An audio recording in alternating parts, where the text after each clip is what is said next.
বেনারস বলো, বানারস বলো বা বলো বারাণসী, নামগুলো আলাদা হতে পারে কিন্তু অর্থ একটাই।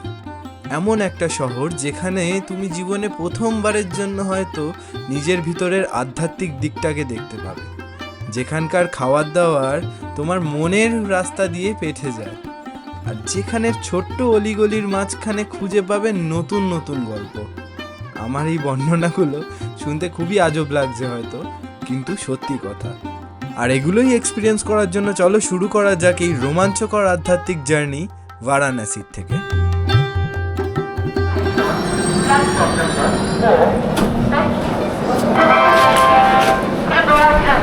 Welcome to Varanasi. স্টেশন থেকে বেরিয়ে গেলাম, এবার এখান থেকে অটো করে যাব গদৌলিয়া চড়াহা। আমার কোনো হোটেল কিছু ঠিক করা নেই, আমি ইচ্ছা করেই করিনি, কারণ বড্ড কনফিউজিং এখানে।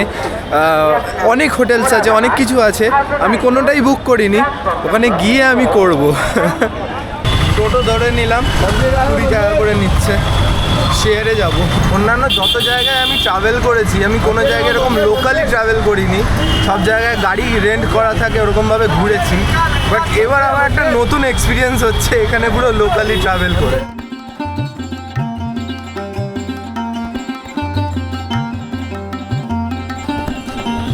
500 মিটার আগে নামিয়ে দিল, বললো 500 মিটার আগে অবধি যায়, হেঁটে যেতে হবে। ঠিক আছে,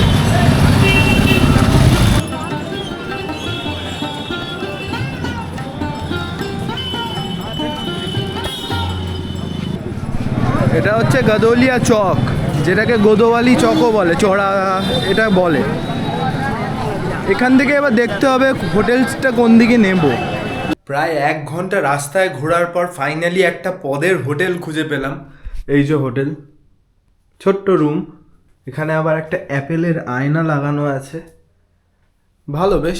হোটেলের নাম বচ্চন প্যালেস, 1500 টাকা করে পার নাইটের আমার পড়লো, দরদাম করে তাও আবার। ঠিক আছে, একটু এক্সপেন্সিভ সাইডে, বাট ঠিক আছে, কিছু করার নেই, এর চেয়ে ভালো অপশন পাচ্ছিলাম না।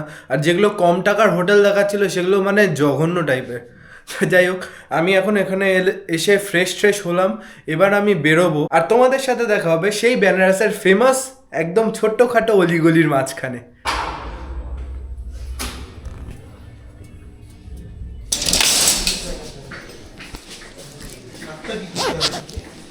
आप बोल रहे पहले कौन सा मंदिर? काल भैरव चले जाइए। काल भैरव 12 बजे तक बंद हो जाएगा, टाइम से पहुँचिए।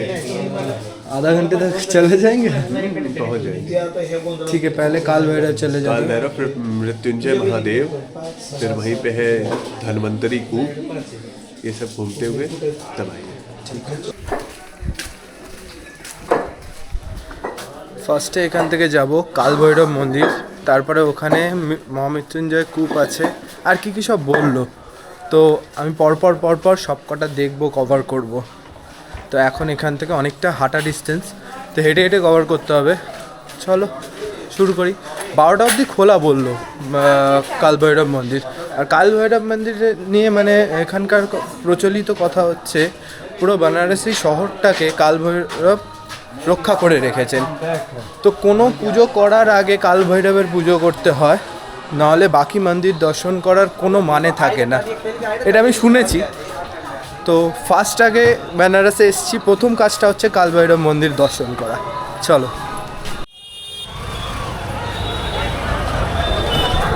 কাশী বিশ্বনাথ টেম্পলের গেট এটা।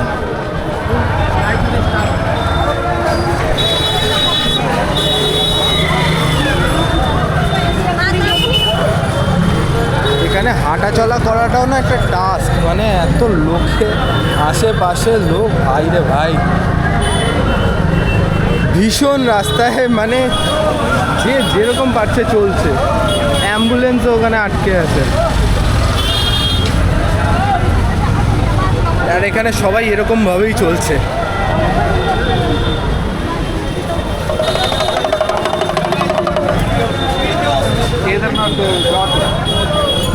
काल भैरव मंदिर कहाँ पर है?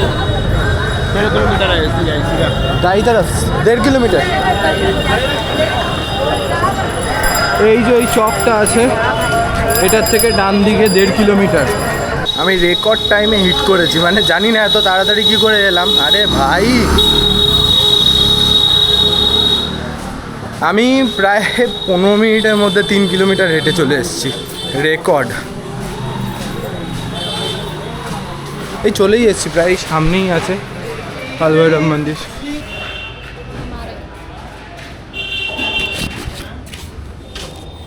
फोन अलाउड है ना? मोबाइल पर जाएगा, रिकॉर्डिंग चालू कर लीजिए अपना यहाँ से। हाँ, रिकॉर्डिंग यहाँ से चालू कर लीजिए अपना आप। रिकॉर्डिंग चालू करना मतलब? कैमरा चालू कर लीजिए। हाँ चालू तो है।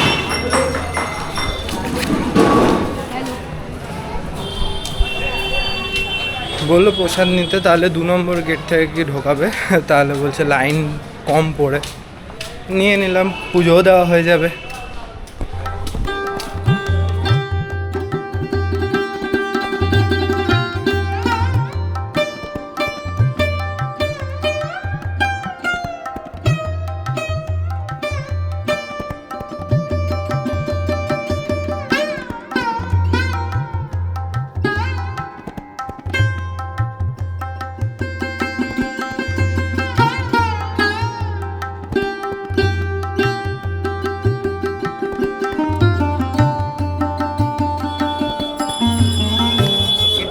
कह रहा हूँ 100 बार कह चुका। मैं एक बार हाथ जोड़ रहा हूँ।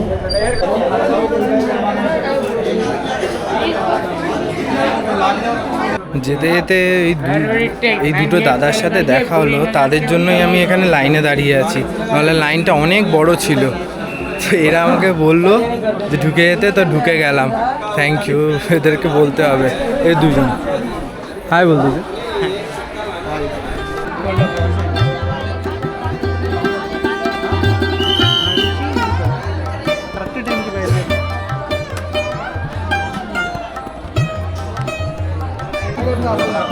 అంటే ఎప్పటికి ఉంటుంది అది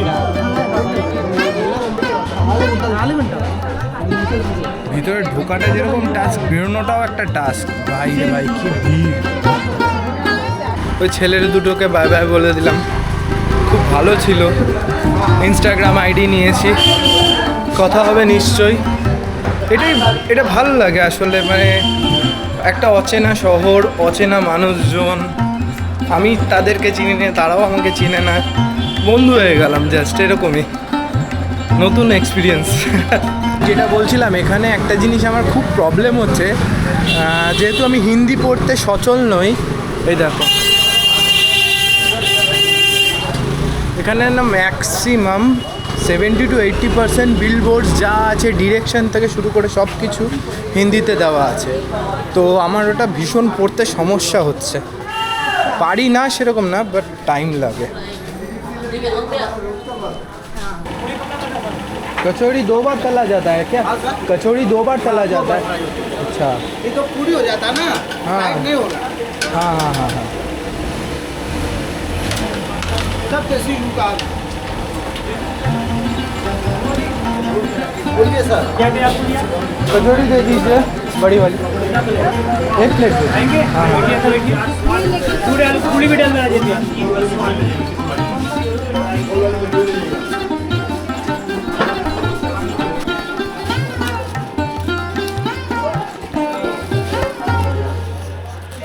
এই যে এরকম দেশি ঘিতে ভাজা পুরো, এখানে আলু কুমড়ো ছোলার তরকারি, এক কামড় খেয়েছি, ভীষণ ভালো খেতে। আর আমার খিদেও পেয়েছে ভীষণ, গরম হেভি ভালো লাগছে খেতে।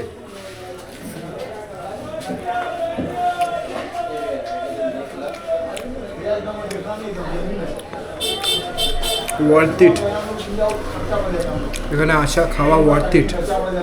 কুমড়ো দেওয়া আছে তরকারিটাতে, ওই কারণে একটু মিষ্টি, হালকা মিষ্টি টেস্ট আসছে, নোনতা ঝাল। এটা ভিতরে হিঙের পুর দেওয়া আছে, বিভৎস ভালো। আমি আমার লাইফে এরকম কোনোদিনও কচুরি খাইনি, হেভি ভালো।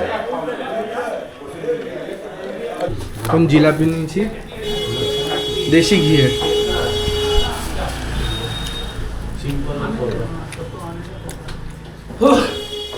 নরম নেতিয়ে গেছে, কড়কড়ে হলে ভীষণ ভালো লাগতো, বাট পিওর ঘিয়ের আর কেসারের ভালো ফ্লেভার আছে। আমি এখান থেকে এটা নিয়ে নিয়েছি মালাই পুরি, মানে পুরো মালাইয়ের একটা পুরি টাইপের, গোল টাইপের, উপরে রাবড়ি আর ড্রাই ফ্রুটস দিয়ে দিয়েছে। 70 টাকা দাম নিয়েছে।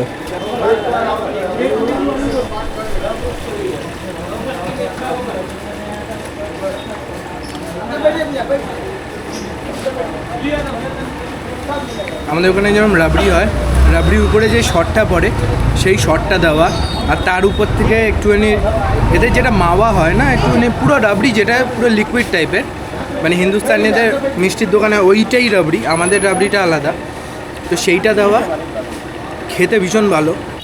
পেট ভর্তি করে খেয়ে নিয়েছি কচুরি, জিলাপি আর এই কী ছিল, মালাই পুরি। তো শরীর এখন ঝিমিয়ে গেছে, ঠিক আছে, আমার স্পিড এখন স্লো হয়ে গেছে। সকাল থেকে কিছু খাইনি, ডিরেক্ট খাবার পড়েছে, এত পুরো পেট ভরে খেয়ে নিয়েছি, ওই কারণে এখন ঘুম পাচ্ছে। ঘুম না, অ্যাকচুয়ালি ওই ঝিমিয়ে গেছে আর কি। বাট এখন হিমালয় চলবে না, এখন যাব আমি মৃত্যুঞ্জয় মহাদেবের মন্দিরে। এটাই মৃত্যুঞ্জয় মহাদেব মন্দির, মনে হয় মন্দির বন্ধ।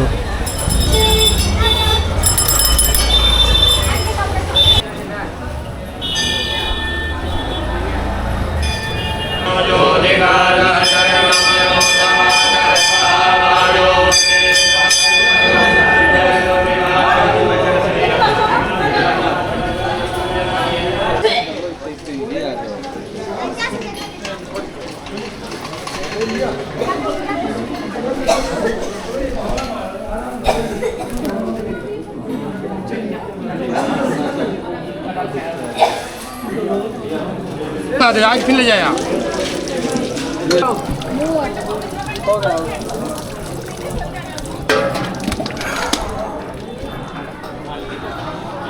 এটা হচ্ছে মহামৃত্যুঞ্জয় কূপ।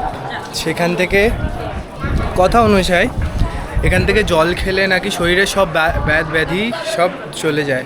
এই যে ভিডিওতে দেখালাম আমি, এই যে এইটার মধ্যে জল নিয়েছি, আমি এটা বাড়িতে নিয়ে যাব, এখানে বিক্রি হয় সব, এটা বাড়িতে নিয়ে গেলে সবাইকে খাওয়াবো। এত হাঁটা আমি এক্সপেক্ট করিনি, মানে আমি সকাল থেকে নাই করে 10 কিলোমিটার হেঁটে ফেললাম, নাই করে। আর আমাদের কলকাতার থেকে গরম বেশি এখানে, এখন এখানে 25 ডিগ্রি টেম্পারেচার, কলকাতাতে 25 টাচ করছে না, ওই 20-22 এরকম টাচ করছে, এখানে 25 ডিগ্রি টেম্পারেচার, গরম লাগছে। আর তাছাড়াও এতটা হাঁটলে তো গরম লাগাটা স্বাভাবিকই। এখন একটু রেস্ট নেব, রেস্ট নিয়ে তাও আবার কি রেস্ট নেব, এখন আবার ডেটা ট্রান্সফার করতে হবে, তারপরে আবার ঘাটে যাব, ঠিক আছে, একেবারে তারপরে সন্ধেবেলা মানে বিকেলবেলা দেখা হচ্ছে। আমাদের হোটেল থেকে বেশিটা না, এই বেরিয়েই সামনে, আমি ভেবেছিলাম অনেকটা ঘুরে যেতে হবে, বাট এই সামনেই, এখানটায় ব্যারিকেড দেওয়া, এটার সামনেই নদী, ভালো হলো, হাঁটতে হবে না।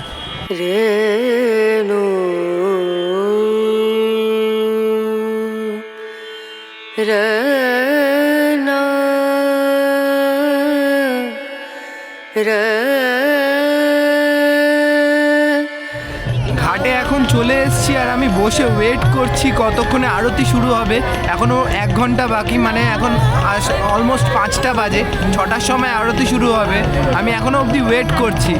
খুব ভালো লাগছে, আশেপাশের ভাইবটাই আলাদা, গান চলছে, লোকজন বসে আছে, মানে অসাধারণ এক্সপিরিয়েন্স।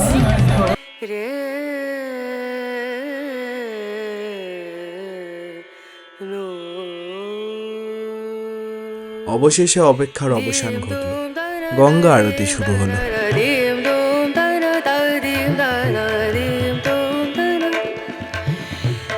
সত্যিই আমার কাছে কোনো শব্দ নেই এই অনুভূতিটাকে প্রকাশ করার জন্য, কিন্তু বলতে পারি এমন কিছু অনুভব করলাম যেটা আগে কখনো করিনি।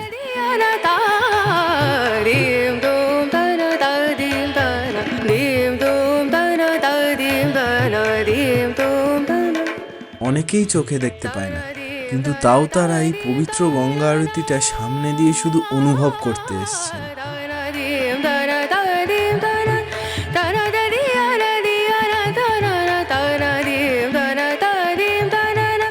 আবার অনেকে হয়তো মা বাবার শেষ ইচ্ছেটুকু পূরণ করার জন্য তাদের স্মৃতিটা নিয়ে এই গঙ্গা আরতিটা দেখতে এসেছেন। সত্যিই আজব এই বেনারস শহরটা, কত কিছুই যে শিখিয়ে যায়। ঘাটে আরতি শেষ হয়েছে, 1 ঘন্টার উপরে হয়ে গেছে। আমি এখনও ঘাটের সামনেই বসে আছি, জানি না কিছু ভাবছিও না, কিছুই না, জাস্ট জলের দিকে তাকিয়ে, এখানে নৌকো চলছে সেইগুলোর দিকে তাকিয়ে চুপচাপ বসে আছি। এখানে এসে আরতি দেখে কেমন একটা শান্ত হয়ে গেল সব কিছু। মানে জীবনে যত তাড়াহুড়ো ছিল, যত যা ছিল সব শান্ত হয়ে গেল। আমি ভেবেছিলাম আরতি দেখে এখান থেকে আরও কোথাও যাব, কিছু একটা করব, আমি পারলামই না। মানে আমার শরীর ছেড়ে দিল, আমার মন ছেড়ে দিল। আমার মনে হলো যে শুধু যেন বসে থাকি আর এই মুহূর্তটাকে আমি যেন উপভোগ করি। ওই বলে না যে সব সময় যে আমাকে সব কিছু করতে হবে, এটার কোনো মানে নেই। এখন যেই পরিস্থিতিতে আছি সেই পরিস্থিতিটা যদি উপভোগ করতে পারি, তার চেয়ে অনেক বেশি কিছু আমি অর্জন করে নেব। জ্ঞান দিচ্ছি হয়তো, বাট সত্যি কথা বলতে গেলে এখন আমি অন্যই স্টেটে আছি। এইটা দিয়ে ভিডিওটা আমি শেষ করছি। কেমন লাগলো তোমাদেরকে আমাকে জানিও। সাইনিং অফ, আমি ত্রিদেব। দেখা হবে তোমাদের সাথে আবার কালকে বেনারসের নতুন একটা এপিসোডে। Signing off from Benaras.